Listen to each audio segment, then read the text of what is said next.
പ്രായമൊക്കെ കൂടി വരുമല്ലേ. അതുമല്ല ഓരോ വർഷം കഴിയുന്നവരും നമ്മളുടെ ബോഡി വെയിറ്റ് കൂടിക്കൂടി വരുന്നു, നമ്മളുടെ മെറ്റബോളിസം കുറഞ്ഞുകൊണ്ടിരിക്കുന്നു. പിന്നെ എന്ത് വർക്കൗട്ട് ചെയ്തിട്ട് എന്ത് സാധിക്കാനാണ്? ഏജ് കൂടുന്നവരും മെറ്റബോളിസം ഡൗൺ ആകുമെന്ന് പറഞ്ഞത് ശരിയാണ്, പക്ഷേ അത് നിങ്ങളുടെ ലൈഫ് സ്റ്റൈലിനെ ആശ്രയിച്ചാണ് ഇരിക്കുന്നത്. മനസ്സിലായില്ല? ഒന്നാമത്തെ കാര്യം നിങ്ങൾ മനസ്സിലാക്കേണ്ട, ഏജ് കൂടുന്തോറും നമ്മളുടെ മെറ്റബോളിസം കുറയുന്നു എന്നുള്ളത് തെറ്റായിട്ടുള്ള കൺസെപ്റ്റാണ്. നിങ്ങൾക്ക് ഏജ് കൂടുന്തോറും നിങ്ങളുടെ മസിൽ വോളിയം കുറയുന്നു, ഇല്ലെങ്കിൽ നിങ്ങളുടെ ലീൻ ടിഷ്യൂ മാസ് കുറയുന്നു.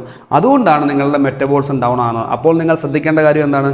നിങ്ങളുടെ മസിൽ വോളിയം ഇൻക്രീസ് ചെയ്യാനോ ഇല്ലെങ്കിൽ അത് മെയിൻറ്റെയിൻ ചെയ്യാനോ ശ്രമിക്കുക. മസിൽ മാസ് കുറയുന്നത് നമുക്ക് എങ്ങനെ തടയാൻ പറ്റും? പ്രധാനമായിട്ടും 3 കാര്യങ്ങൾ കൊണ്ടാണ് നിങ്ങളുടെ മസിൽ വോളിയം കുറയുന്നത്. ഒന്നാമത്തെ കാരണം എന്ന് പറയുന്നത് 5 to 9 സെഡൻറ്ററി ജോബ് അല്ലെങ്കിൽ സെഡൻറ്ററി ലൈഫ് സ്റ്റൈൽ. രണ്ടാമത്തെ റീസൺ എന്ന് പറയുന്നത് ലോ പ്രോട്ടീൻ ഡയറ്റ് അല്ലെങ്കിൽ അൺഹെൽത്തി ഡയറ്റ്. മൂന്നാമത്തെ പ്രധാനപ്പെട്ട റീസൺ ആണ് പൂവർ സ്ലീപ്പിംഗ് അല്ലെങ്കിൽ 7 to 8 hours നിങ്ങൾക്ക് ഉറങ്ങാൻ പറ്റാതിരിക്കുക. അതുകൊണ്ട് നിങ്ങൾക്ക് മസിൽ മാസ് കൂട്ടണം അല്ലെങ്കിൽ നിങ്ങളുടെ മെറ്റബോളിസം കൂട്ടുന്നുണ്ടെങ്കിൽ സിമ്പിൾ, നിങ്ങളുടെ സ്ലീപ്പിംഗ് പ്രോപ്പർ ആക്കുക, നിങ്ങളൊരു ഹൈ പ്രോട്ടീൻ ഡയറ്റ് നോക്കുക. പിന്നെ പ്രധാനപ്പെട്ട കാര്യം റെസിസ്റ്റൻസ് ട്രെയിനിങ് നിങ്ങളുടെ